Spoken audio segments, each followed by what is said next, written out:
Turkish Air Force Captain İlhan Durupinar was flying a reconnaissance mission for NATO. His task was to photograph a remote area of the Turkish highlands for mapping purposes. It was during this mission that he discovered something unusual, a unique boat-shaped geological formation below. He photographed it. The formation was later speculated to be the fossilized remains of Noah's Ark, prompting a team of archaeologists to investigate the site, now known as the Durupinar site.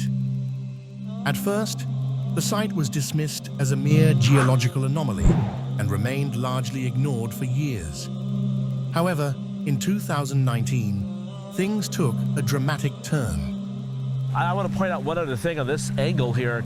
You can see this where the western side of the boat, it's about like a 20-foot drop or like 10 meters maybe, but you can see this earthen part like of the mud flood, it's fallen away.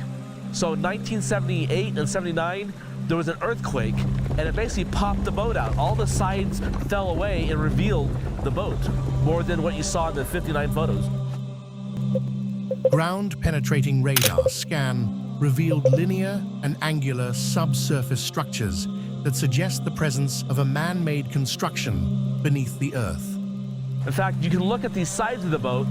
From this angle, you can see more of those ribbed timbers, the humps sticking out on this western side. Wow. You know, they're very clear and they are symmetrically very even. It's amazing. Yeah, I think Rod did metal detector work along that edge and he was getting readings every 9 feet. Every 9 feet there's a rib, and you can even see the ribs protruding from the other side of the ark. Yeah. This is just amazing.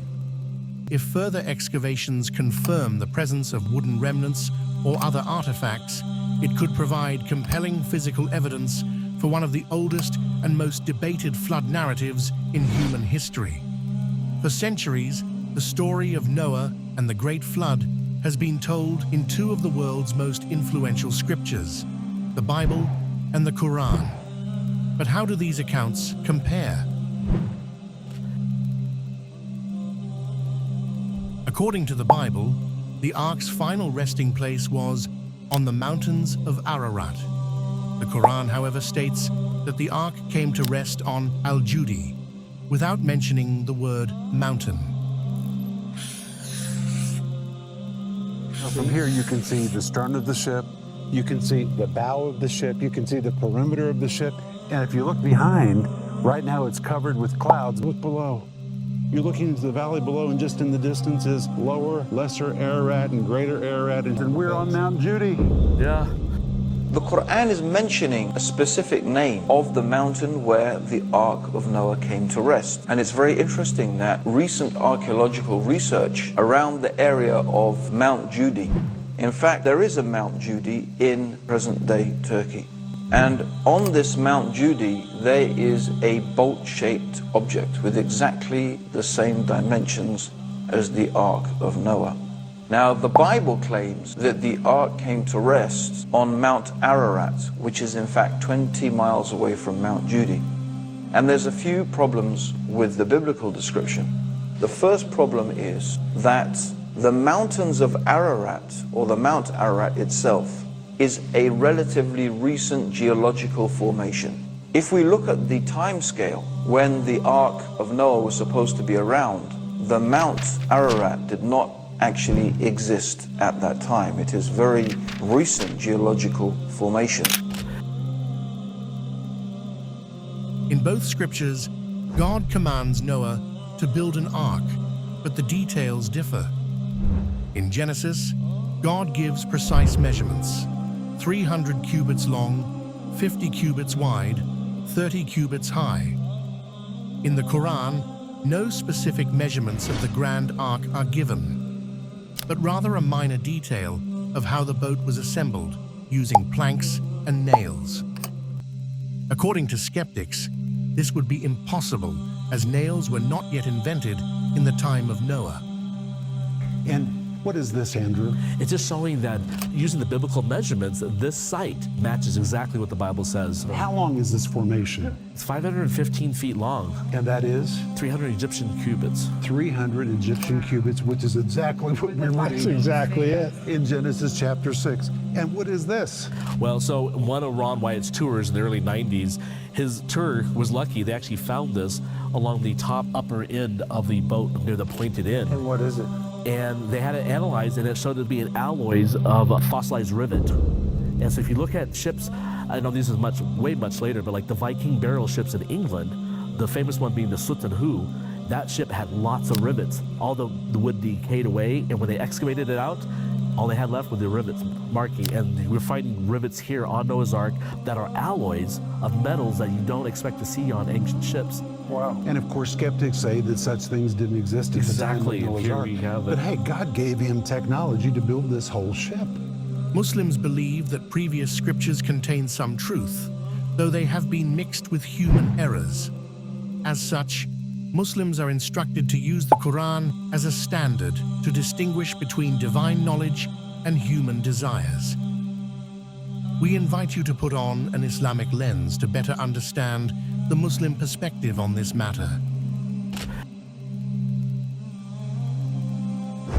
In the Bible's book of Genesis, mankind's heart had become utterly corrupt.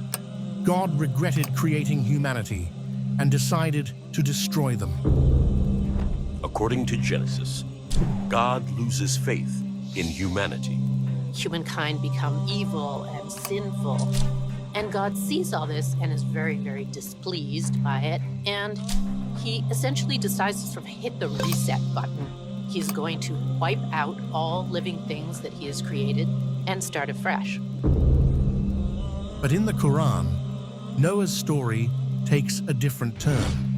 At a time when people began to worship idols, Noah was sent as a prophet, calling them to worship God alone. The flood is not a decision based on regret, but a divine punishment for their stubborn disbelief. The Bible states that Noah, his wife, his 3 sons, Shem, Ham, Japheth, and their wives boarded the ark, along with a pair of every animal. But the Quran introduces a striking difference. A small group of believers was saved, while one of Noah's sons refuses to believe and drowns. In this moment, the Quran teaches a profound lesson. Family ties do not guarantee salvation. Faith does. In the Bible, after the floodwaters recede, God set a rainbow as a reminder not for Noah, but strangely, for God himself. Whenever I, God, bring clouds over the earth and the rainbow appears in the clouds, I will remember my covenant between me and you and all living creatures of every kind. Never again will the waters become a flood to destroy all life. In the Quran, there is no reminder set for God. He does not need a reminder, as it indicates a weakness like forgetfulness or lack of awareness, but rather, God answers Noah's prayer to make the world safe again for the believers by making it uninhabitable for the unbelievers.